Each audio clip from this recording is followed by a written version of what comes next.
All right. So this stream will begin. Let's see if it actually says we're on. Hey, okay. Live stream starting up. Stream health is good. Okay. And we're live streaming. Yeah, we're live streaming. So that's good. So Sweet. we'll send out this tweet here real quick. Yeah. Yeah. And the tweet will go out. You're sending it from Apathetic? Apathetic. The tweet. Okay. The tweet is happening. Maybe I'll share this to Facebook as well. We'll do it live. We'll do it live. We're gonna. I'll write it down and we'll do it live. We'll go ahead and share this to Facebook as well, because why not? Share on a page that I manage. Oops.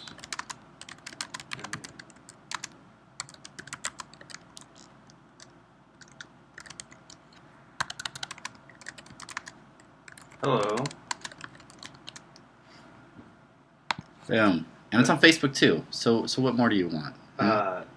Not much. So we're not going to be even interacting with people. So, No, not really. Yeah, I think that's fine. We don't need to. Who needs it? That happens. If maybe if there are people hanging out in the live stream, once we're done, we can do a little Q&A or something. Do some chitty chat. Chitty chat. Chatty whack. Give the dog a bone. But yeah, so we already recorded the cold open. So unfortunately, if you're in the live feed, you will miss that. You'll have to go and actually download the episode in order to catch the live feed. All right. Or catch the cold open. Let me know. Let me know when you're ready. I'm just gonna do one more thing. Drink some of this weird stuff. Yeah, it is weird. Okay, live streaming. I'm gonna just share it as myself. Okay. Real quick. That's great. Oh, you shared it on Facebook. Yeah, it's out on the Books of Faces. Oh my God, it's on Facebook right now. Oh, we're not on Facebook Live. We're on. No, I'm saying we're Facebook official. Yeah, exactly. All right, so you ready to get going? Sure, Lean. Let me just go over to your. To my Facebook. Yeah. Come on. I was just there. And one more thing before we get started, we are operating on hotel Wi-Fi speeds. So if there are any issues with the stream, we apologize. Yeah, that's right. All right, I'm gonna record in 3, 2, 1, like actual record, like not just like stream. Yeah. Hey everybody, this is Travis. Hello everybody, this is Brandon. And welcome to Apathetic Enthusiasm for the week of February. Yeah, February. Was it? This is the 5th, right? Yeah, it is. Today is the 5th. This right. episode will actually come out on like the 7th, because that's how days work. That is. But we are, and we are in the same place. We are co-located, Brandon. Yeah, that's weird. Like that, I can like punch you. You could get up. I mean, you could punch me over the table, but there is so much electronic equipment between you and I right now. That's right. I just wouldn't advise. And I wouldn't want to. I wouldn't want to spill this weird cherry drink. Yeah, we do have weird cherry beers happening, but yeah, so we are in the same place. We're in Colorado Springs right now. Hanging the pinnacle of mountains. Just thank you, La Quinta Inn. We appreciate your hospitality. Not a sponsor. Their room service is really great. They left me some lotion, some aloe, because we went disc golfing yesterday, and my face got really chapped. Plus, I have sun aids. That is a fact. You do have sun aids. But anyways, hey, thanks, La Quinta. But yeah, so we figured we're here. You were in Colorado, so I came to hang out for the weekend. We're recording a whole bunch of podcasts. We did a couple live streams last night. We're live streaming this episode, so if you want to see a video version of this podcast, if you're usually a download listener, you can head over to our YouTube channel and listen to it again. Yeah. On YouTube, I guess. I don't know. I'm just throwing things out there. Or you can or get the link to YouTube, and then there's like certain websites where you go to, and then just download the audio. So like if you're feeling really convoluted, you can get the link for YouTube. Go to YouTube. Extract the MP3. Get the audio out of the YouTube. Yeah. And then post an RSS yes. and stream it for others. Yeah. If you are watching this on YouTube, please give it a like, a thumbs up. You can subscribe to our YouTube channel. We're going to make attempts to put more video content out there. I know we say that all the time, but anyway. But this is this is us doing it. This is us doing it. We're doing it. We're doing it live. Other ways that you can get in contact with the show, of course, on our website, apatheticenthusiasm.com, by email, apatheticenthusiasmshow@gmail.com, right. on Twitter, @apathusiast, Instagram, apathetic_enthusiasm, right. facebook.com/apatheticenthusiasmshow. Right. All of them. I got them all in. You got them all. Do you usually have notes in front of you to list them off? No, that is committed to memory. I think while I sleep, I just repeat our social connections. Or like you have the headphones and it's just you saying that stuff on repeat too. Yeah, like in the car when I'm driving to work, I'm just saying how to get in touch with the show. Yeah, like, I have a problem, and that's what we're here to talk about this week. Some people listen to like self-help. They're like, "You are the greatest. Trust in your feelings." I'm just like on Instagram @apathetic_enthusiasm. And it's like new wave music in the background. Like, yeah, there's like Gregorian chants happening. But speaking of music, yes. Sweet transition that I'm going to just identify instead of just rolling with. Sweet transitions are made of this. We talk about a lot about movies on an Apathetic Enthusiasm, but I want to talk about a genre this week that we've pretty much overlooked. Yeah. And that is the genre of musicals. That's right. We haven't talked about any musicals. I don't think we've even thought about musicals over the course of recording an episode. Well, that may have happened. We've often done Netflix rewatches, right? All the time. And those are usually like the ones that I'm forcing on you, or the 80s. Yeah, movies I haven't seen. Usually, like, you're a huge horror fan, so there's usually a lot of like horror genre type stuff that you force me to watch. There's also a lot of cult 80s movies that we tend to gravitate towards. Yeah. Okay, so we're going to talk about musicals here in a second, but I want to stop this. And before we get into musicals, just let you guys know we're going to talk about the 14 Oscar-nominated film La La Land here in a few minutes. We are going to get to La La Land. This is and we've both seen the movie. Yes. So there will be some spoilerific things happening, but we'll talk about La La Land at the end. So if we get to that part, you can just pause it, go see the movie, and then come back to the episode. I mean, it's not a movie that is like, oh no, spoiler alert. But if you want to experience it, then we'll make that ready for you. That's a fair fact. I want to say one thing. Yes. Bob Carroll was watching the live stream. He asks whether he should watch this or the Puppy Bowl, and I think the answer is clear. The Puppy Bowl, 100% of the Puppy time. Bowl. I mean, if there's like another competition where it's like a podcast versus Puppy Bowl, and like not even just this. I think there should be a bracket where on one side you have podcasts, and on the other side you just have puppies. Yes. And you see who wins that at the end. Oh, yeah. That's it. The Puppy Cast. The Puppy Cast. Puppy Cast 37. So let's talk about musicals just for a little bit before we get into the La La Land stuff. No, I wasn't talking about musicals yet. You don't want to talk about musicals? Yeah, this is just a sub thing because we're talking about movies. Okay. Right? And you brought it up. So I watched a few movies this last week because I'm in the hotel, right? Nothing better to do. I've watched The Autopsy of Jane Doe, which is a horror movie. It's really good. That's out there now. Stephen King loves that movie. And here's one I watched. It's called The Neon Demon, and it's a Nicholas Winding Refn movie. He's known for the movie Drive. Okay. With Ryan Gosling, which is another transition. Perfect tie-in. But I gotta say that movie, it is so weird, and it's all about like fashionista type stuff. Which is interesting because we also watched Zoolander 2 this morning. We did watch Zoolander 2. So there's a bunch of ties, and it's like 7 degrees of La La Land. Yeah. Okay. Basically, I'm glad you tied it all together there for us. Right. All right. So my first question for you, and this is something I don't really know about you, but would you consider yourself a fan of the musical genre of film? I wouldn't consider myself a fan. No. Okay. I don't mind them, but there's just something super cheesy about musicals. Most times, right? So like whenever you're having a conversation with somebody, and then all of a sudden now they're singing. Like, yeah. It feels so weird. I don't mind that, and in general, I think I do enjoy musicals. Mm-hmm. But I also realized that I married a person who breaks into spontaneous song all the time. Is it me? No, we're not married. Okay. This is a strictly professional relationship. It threw me off. It threw me off for a second. But my wife, Sheena, wife, she sings all the time. Uh-huh. My kids will just burst into song randomly, like friends. Am I one of your kids? That's hard. That's hard to determine. We can explore that later on.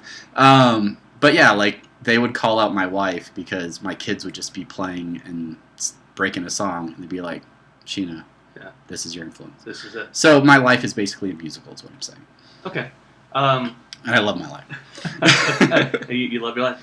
Love your life, you love your wife, and that's great. Happy wife, happy musicals. I do distinguish between the musicals that are like nothing but song, and like even all the dialogue is spoken in song for the entirety. Almost operatic. Yeah, like Chicago, I think is something like that to me. Can you pick out a musical you actually like particularly enjoyed, or one that you would say, despite it being cheesy or it not necessarily being. The Artist was a musical, right? I guess The Artist, you could qualify it as a musical, but it's also, they don't actually talk in that movie. Yeah. Right? So it's strictly music. Singing. There you go. Or Whiplash.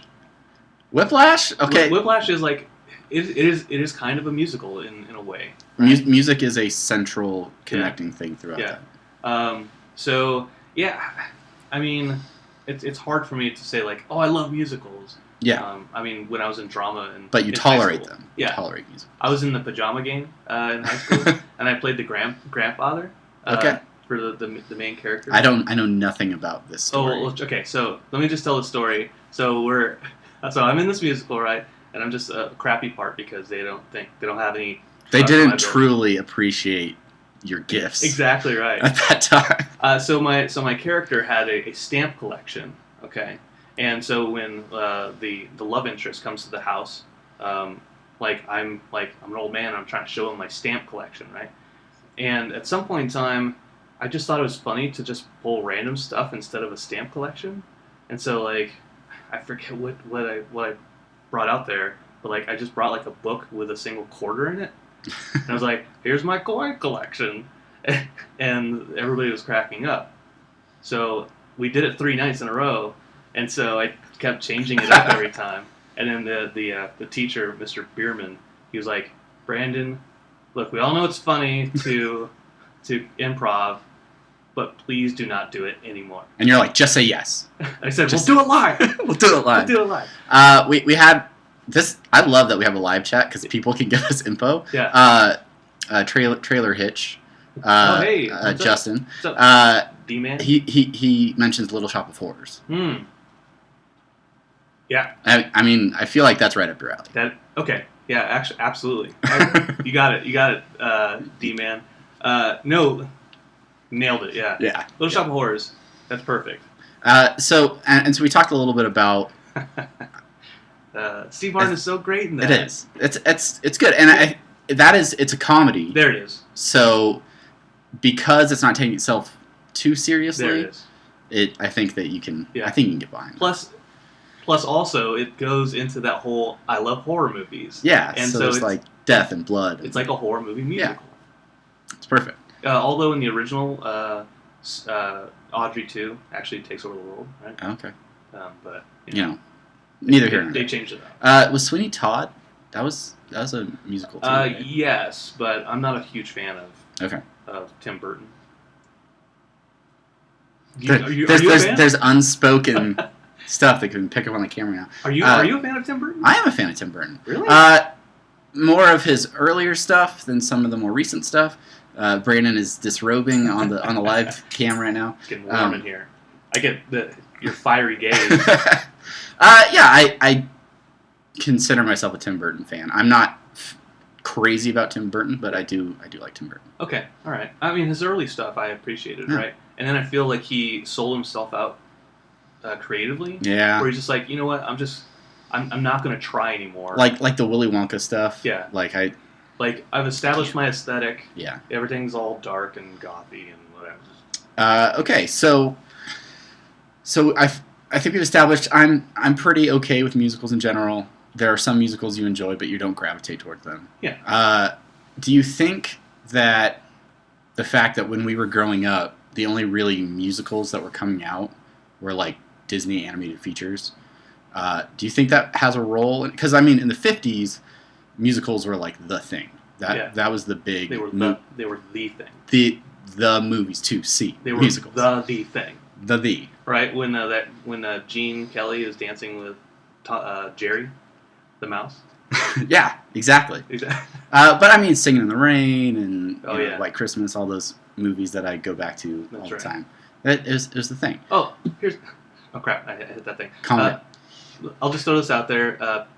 The Who's Tommy. That counts as a musical. Okay, that's a musical. Right, and then Pink Floyd's Wall. Oh, that's like singing the whole time. That is.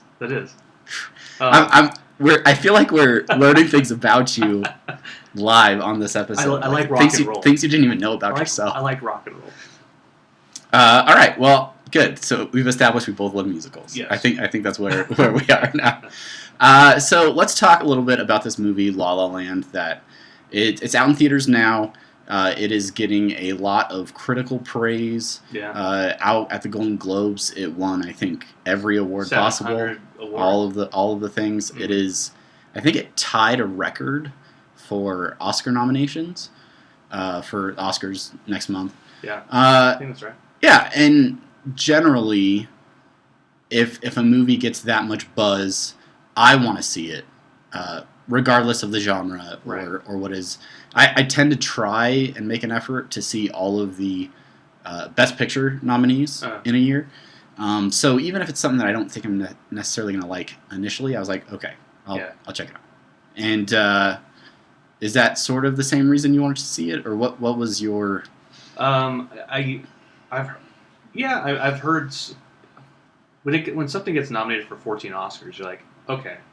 Let's you take notice. Let's see what this is about, right? What is so fantastic or amazing about it? So I wanted to see it, and we have a movie theater right over there, and so like if we open the window behind me, you would see a movie theater. You'll see the movie theater, and so I thought about seeing it because it's playing right now, and I just didn't get a chance to. Well, I did. I mean, clearly I watched it. So I watched it. So for those of you that have no idea what La La Land is about, and some of you people are in the comments on the live feed right now, La La Land is a musical. It is a romantic comedy-ish. I don't know if comedy. Yeah. I mean, that's like saying like if somebody laughs, it's like in a murder movie. Is that a genre? Murder. I don't know. You're the horror expert. I want to see a murder movie. Come on, Chelsea. That would be like Gone Girl or something, right? Oh, yeah. Where it's just murder. Somebody gets... Yeah. Or do they get murdered? I don't know. Would Dial M for Murder be a murder movie? Absolutely. Okay, cool. So I think the thing is we love murder movies. I think we've established that. So La La Land, it takes place in L.A., affectionately known as La La Land to some people. Never heard that before. Yeah, it's usually people outside of L.A. that refer to it as La La Land, so I think... That's why you wouldn't know that. Oh, okay. Because you're a native of Los Angeles. You're a Los Angelian. That's right. But yeah, it's pieces of shit. Everybody in that I work with, clearly. Well, California. California. See, I'm from San Diego, so I'm not from LA. Mm-hmm. So I'm obviously of less value than you. That's right. But whatever. I mean, I'm not going to argue. It's America's finest city. Can't argue it.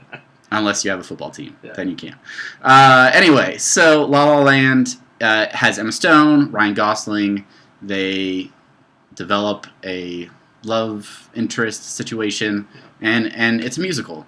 I mean, through and through. And the thing about this movie is it takes place in modern day LA, but the style of the film, I feel they really reach back to those classical musicals in the way that they present the story. Yeah. I mean, even the opening of the movie, it's saying like in Technicolor, presented in Technicolor, presented in CinemaScope, and like the actual thing opens up. Yeah, it's so Emma Stone is an aspiring actress, and Ryan Gosling is an aspiring jazz musician. I mean, he is a musician. He is a musician. He's just down on his luck. Yeah. We get the idea that he maybe got swindled, bamboozled, shanghaied, if you will. Yes. And if you're being romantic. And oh my gosh! Oh God! My mic just fell off of the table. Oh God! That's live. That's live recording, ladies and gentlemen. Well, give us live. Give us a thumbs up for broken microphones. We'll do it live. Okay, so go on and give the synopsis while I sit over here and try to fix my microphone. All right. I'm gonna mark the time. So if you listen to our actual podcast, you won't hear any of that because I'm gonna cut it at around 18:24. Okay, that's my marker. So let's turn his mic down.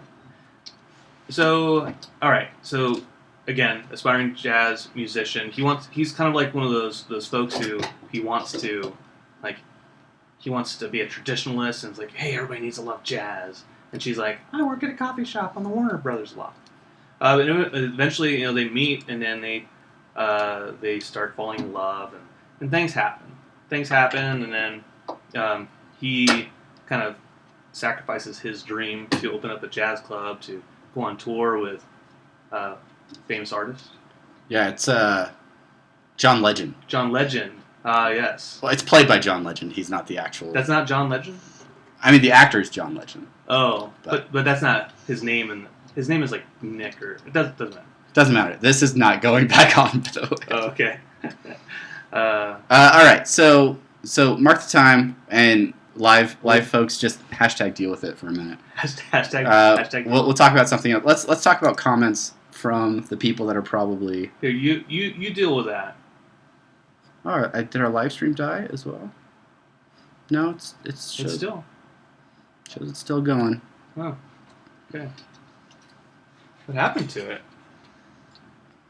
What happened to it? Here comes all people talking about Grease. Move the mic away to drink. Oh, okay. Sorry about that. Somebody fell asleep. Is that all Bob? No. So we got Bob. We got Justin. Justin's in here.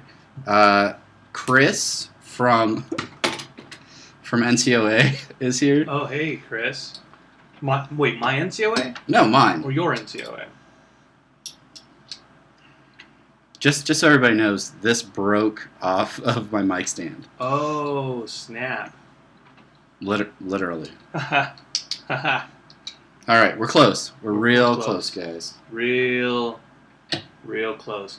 That's been sitting on there for hours. And it's just now dropping. Which means we just should have done this earlier. Yeah. Hey, hindsight is third tenth of the law. So what do you guys want to know? Made in America. Thank you. It's true. It is an American product. Thanks. Hey, who said to drink closer to the mic? Is that somebody?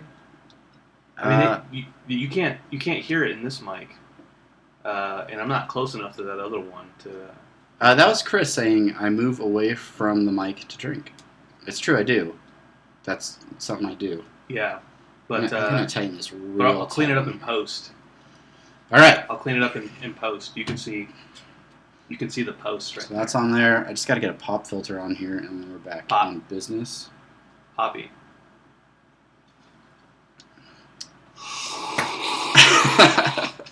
I think it went down my throat. Down your throat.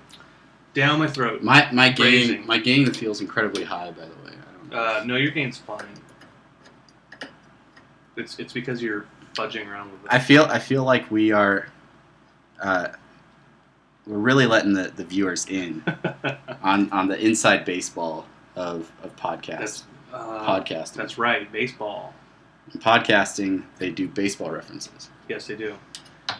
So I was at a trivia night last week or the week before, and every time a pop culture category came up, or geography, or politics, history, got all of them right. Got all those answers right.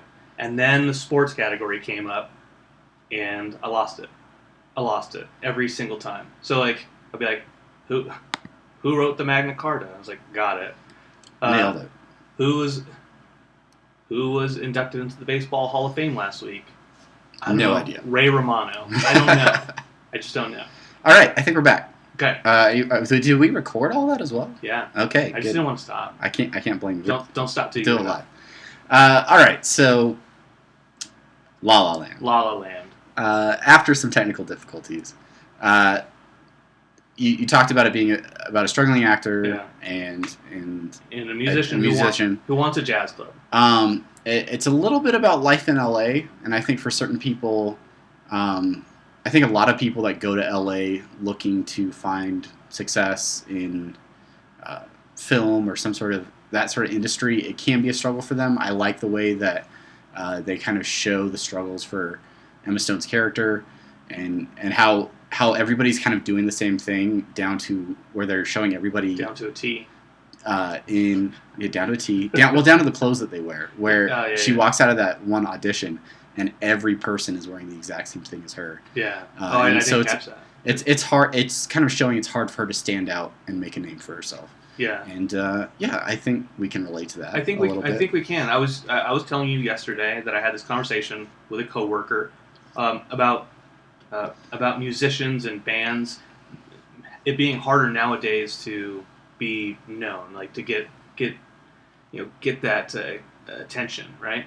And he's like, no, I don't think that's true. I'm like, yeah, I mean, you have all these technologies now where you have SoundCloud, you have iTunes, right? And so there's so much access to it that if I have a new band and I'm putting my stuff out there, it's hard for me to get noticed because of the availability. But back in like the 70s, 60s, when your source of music was the radio, yeah, but also the clubs, and so it was like a more social thing to go out there.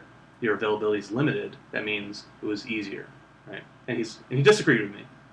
I think that there's two sides to that, because one, the internet now gives us the ability to get our content out to a lot of people very quickly, but it is definitely broadcast, and it's hard to stand out and make a name for yourself.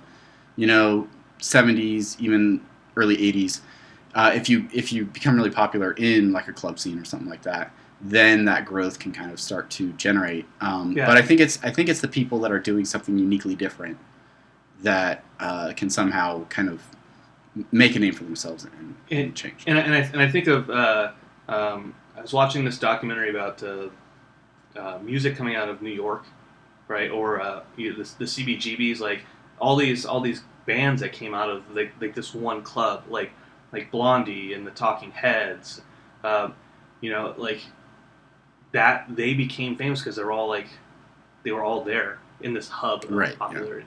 Yeah. And in Los Angeles, growing up in LA, I know a lot of people who are in the entertainment industry in some way, shape, or form, right? Sure. Maybe they're not actors, but they want to be entertainers. Absolutely. And I left partially because of that, because I'm like, I want to have a life, and I want to have a family, and I want to grow up. And produce my own podcast from hotel rooms. Yeah. So I got to that point in my life where I'm like, actually, no, I really do enjoy doing that. Yeah. I just needed a break from it. You just need to find your own way. Yeah. So a couple questions. One, does Ryan Gosling take his shirt off?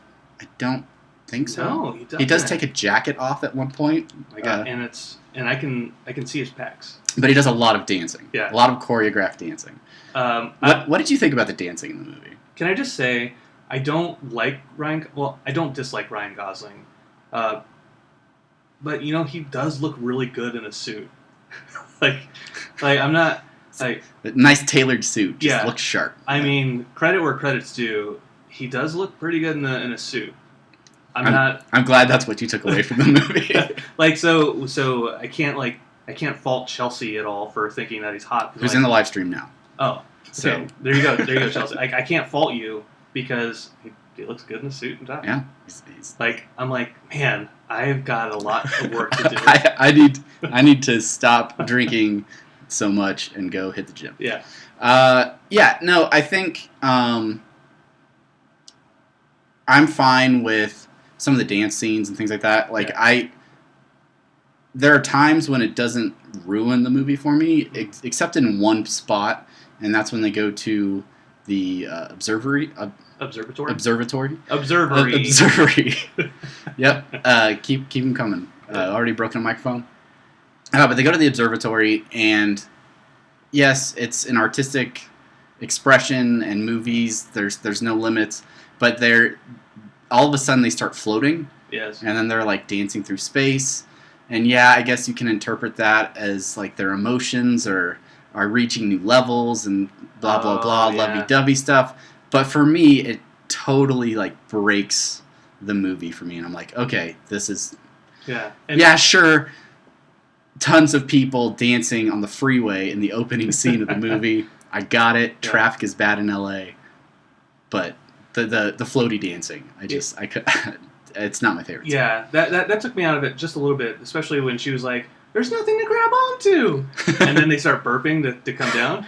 It's like you gotta let the gas out, Charlie. Yeah, and then they land at one of the observatory folks is like, "You stole fizzy lifting drinks.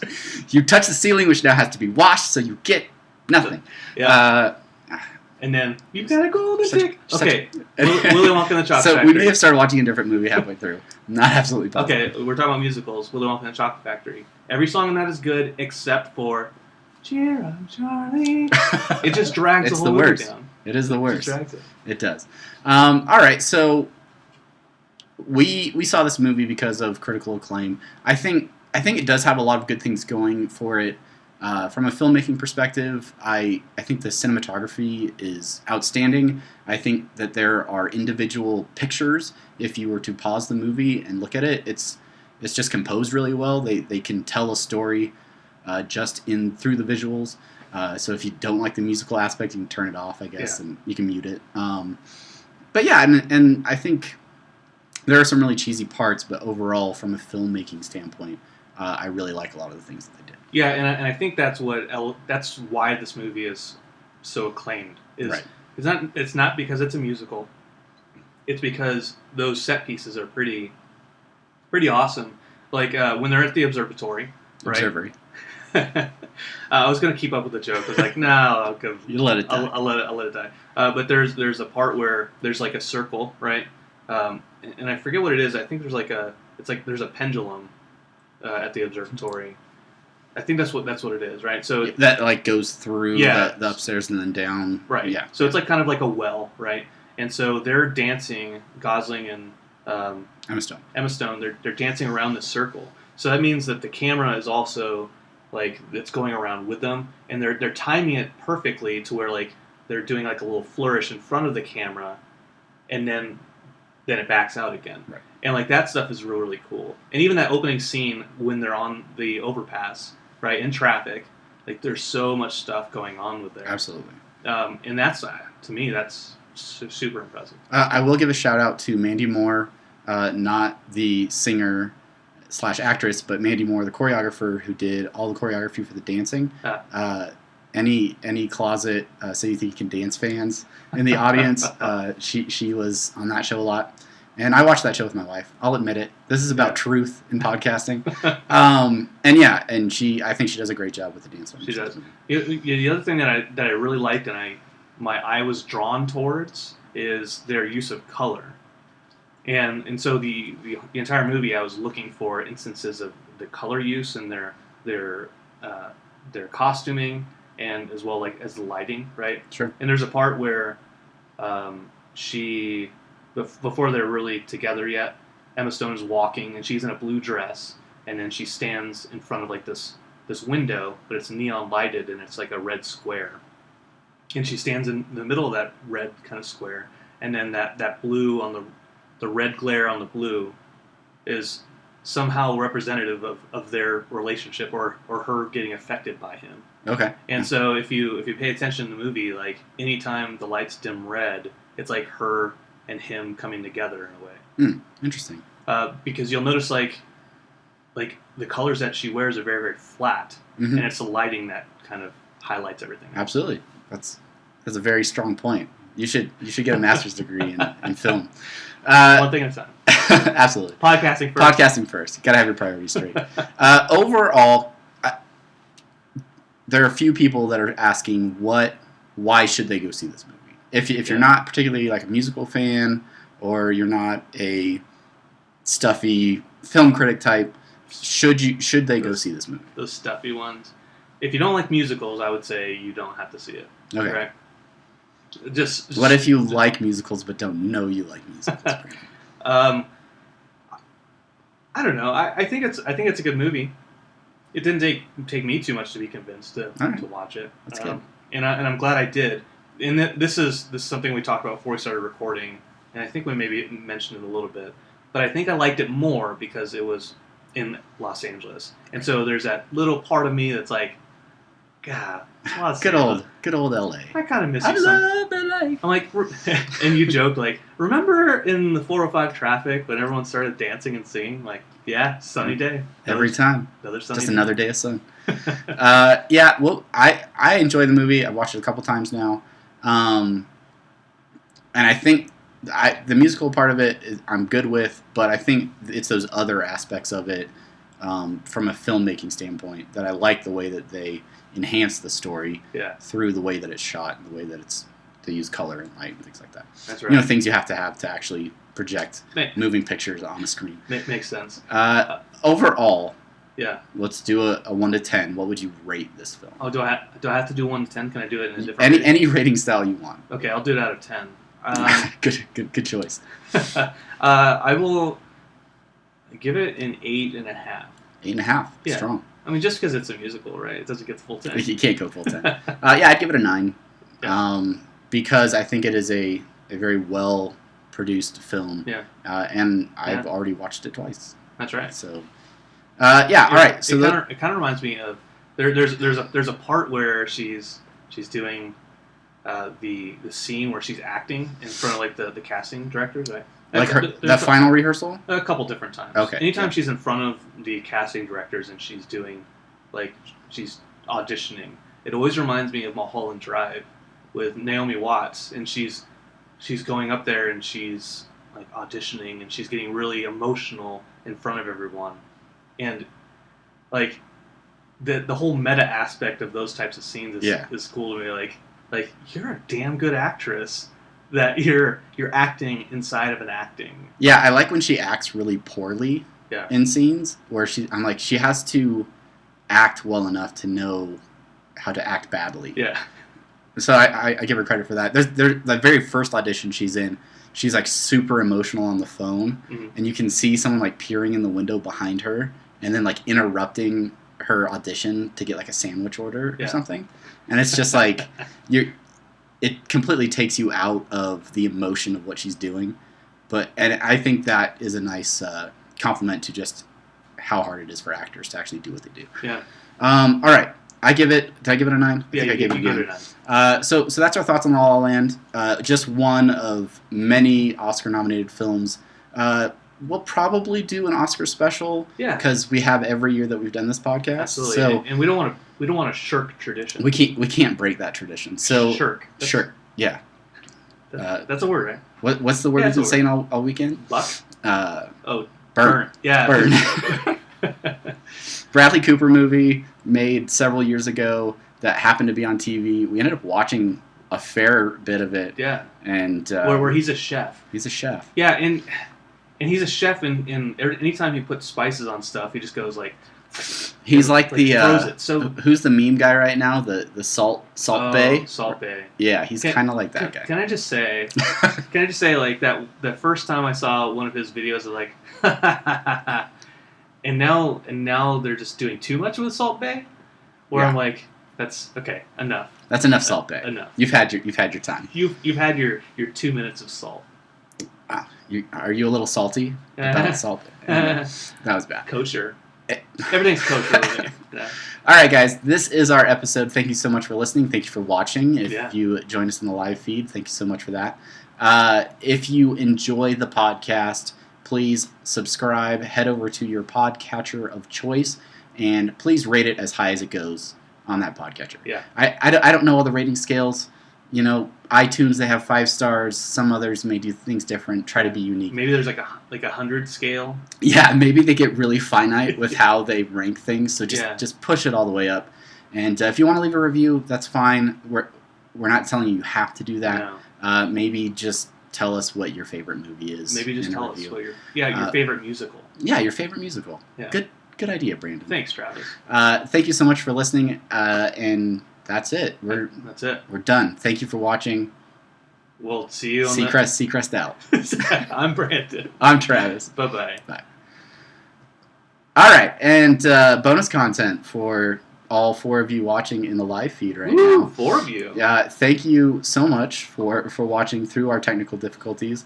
But this is not our last live feed of the day. We're hanging out, and we have to get as many podcasts recorded as possible. That's right. So we're going to do one more. We're going to break this, and then we're going to record an episode of our Rick and Morty podcast, Interdimensional RSS, the unofficial Rick and Morty podcast. If you are a Rick and Morty fan, I highly encourage you to go check that out.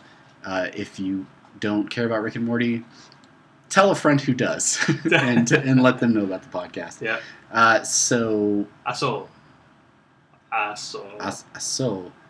Looking at your wife is blowing up the chat now. Oh yeah. Yeah. So she's saying that it's a 9 out of 10 because there's no nudity. She just said what? Very, very excitedly. She likes your use of the word shirk. Thank you, Chelsea. So yeah. All right. So we're gonna end this stream. Yes. And then we'll be back. We'll be back shortly. Once I do a little bit of research. Yeah. All right. Thanks, guys. How do I stop it? There it is.